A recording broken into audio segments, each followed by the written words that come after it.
Eh bien écoutez, comment allez-vous? Non, il faut le savoir. J'espère que vous avez passé une excellente journée, une excellente matinée, un très bon réveillon, peu importe tout. Ce que j'espère, bien sûr, c'est que vous vous portiez à merveille. C'est tout ce que je souhaite. Aujourd'hui, mesdames, messieurs et toute autre personne, nous allons évoquer à nouveau l'univers Marvel, mais cette fois-ci avec ce projet-là. Les 4 Fantastiques. Alors sachez que là, on peut clairement parler légèrement d'officialisation. Pourquoi?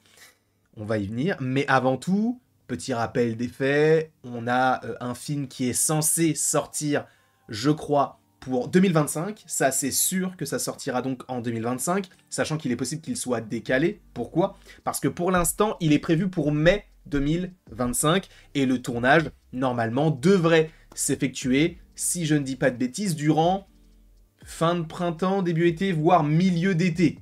Sauf que, en général, pour ce genre de grosse production, il faut quand même pas mal de temps.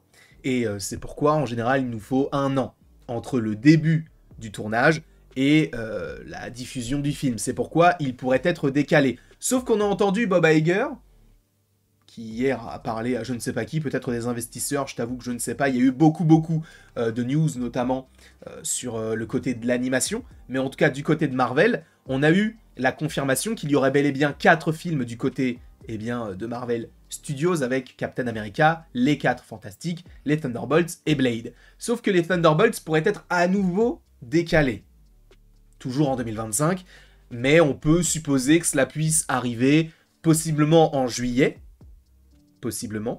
Comme ça, les 4 Fantastiques pourraient possiblement également arriver soit en septembre, soit en novembre, parce qu'il est vrai que quand Marvel a besoin de place dans son calendrier, eh bien, il en fait une du côté de septembre. Donc il est possible également qu'on ait des décalages par rapport à ça, que Captain America soit décalé de février à avril, bref. En vrai, pas des gros décalages, mais tout devrait sortir, et ça a été annoncé par Bob Iger, en 2025. Et ce projet-là pourrait être à nouveau décalé, donc supposément en juillet. Et je pense que ça va être on va dire un bon exercice de sortir un gros film tel que Deadpool 3 en juillet pour savoir si déjà il y a un public à cette date-là. Évidemment que oui, mais est-ce que c'est autant que pour mai? On verra. En tout cas, oui, le film pour l'instant est toujours prévu pour le mois de mai et Matt Shakman est à la réalisation. Je vous rappelle que Matt Shakman, c'est lui qui a réalisé et produit une bonne partie des épisodes de Monarch sur Apple TV+. Du côté de Marvel, bien sûr qu'il est le réalisateur de la série WandaVision, et donc il revient du côté du MCU pour les 4 Fantastiques qui devaient normalement être réalisés par John Watts, qui a priori était trop pris par ses projets en lien avec Star Wars, notamment Skeleton Crew, sachant qu'il ne reviendrait même pas pour Spider-Man 4, 5 et 6, a priori. Mais revenons sur ce projet-là, puisqu'on a une officialisation entre gros guillemets. Oui, nous avons ceci. Vous voyez que c'est une petite story Instagram.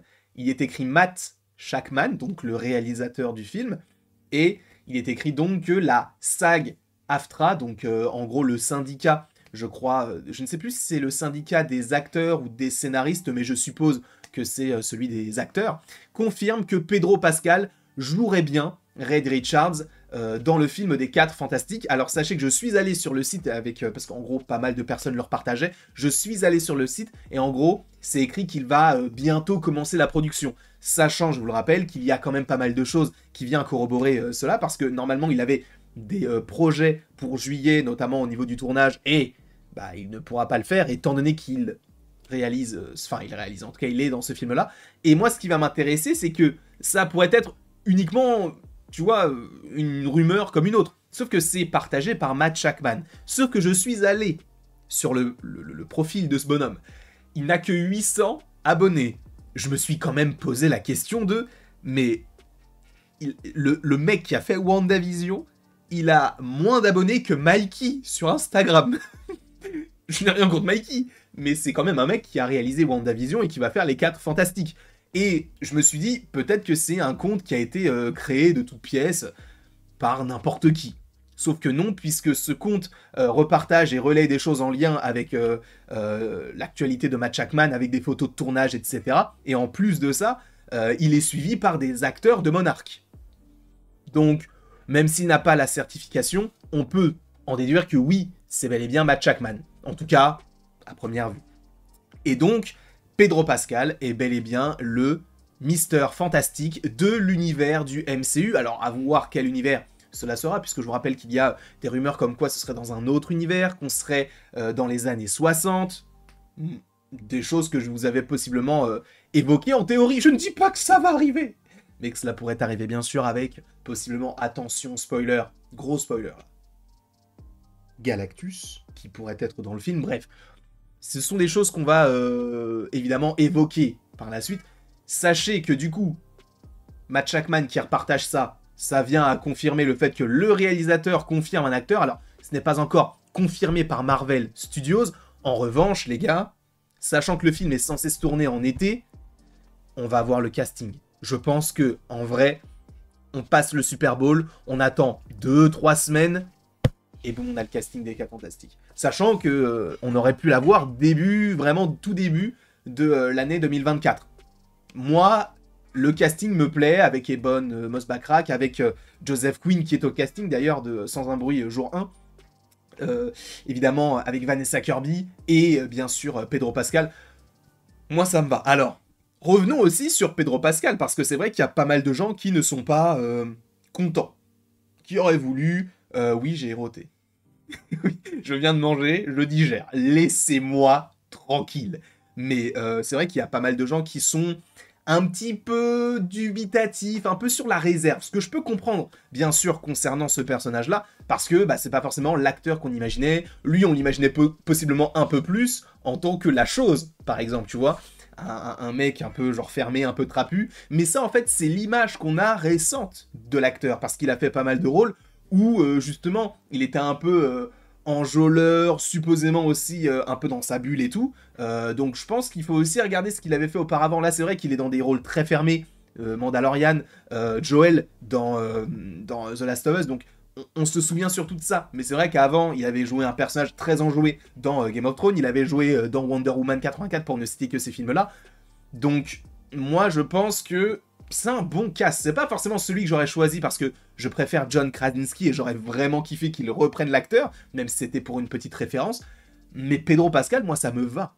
On a l'impression qu'à chaque fois qu'il y a un nouveau film annoncé aux États-Unis, il y a Pedro Pascal dedans. C'est fou. Que ce soit du Marvel, du A24, n'importe quoi, tu te dis, ah, mais il y a peut-être Pedro Pascal. Pedro Pascal, je crois qu'il est au casting de Gladiator 2. Il est partout. Bref, en tout cas, moi, je trouve que c'est une bonne rumeur qui vient, du coup, supposément se confirmer. Moi, j'adore l'acteur. Je ne sais pas ce que vous en pensez. N'hésitez pas à me le mettre, du coup, dans les commentaires. N'hésitez pas non plus à aimer, à partager et à vous abonner si ce n'est pas déjà le cas. Bientôt 100 000 et la vidéo des 100 000 va être pépite, je vous le dis. Et à la prochaine pour la prochaine. Et encore une fois, passe une très belle journée, même s'il est possible qu'il y ait pas mal de vidéos aujourd'hui, parce que eh bien, il y a beaucoup de choses à évoquer, notamment en shorts par rapport à des choses qui sont sorties récemment. Bref, je vous laisse là-dessus. Des bisous.